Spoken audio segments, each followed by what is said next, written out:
કીધું ને કે બગડી જાય, આ મોંઘું ને નવું છે, બગડી જાય.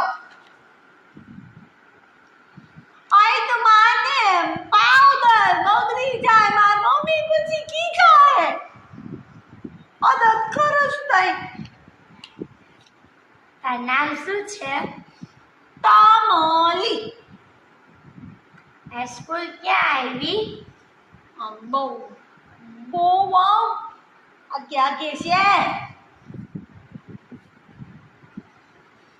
પાવડર બગડી જાય, માર મમ્મી કી ખાશે? ચોકલેટ ખાવી? ન ખાવાની, પેટમાં જીવરા થાય, પેટમાં જીવરા. આયો ખાઈ નો ખવાય, પેટમાં જીવરા થાય.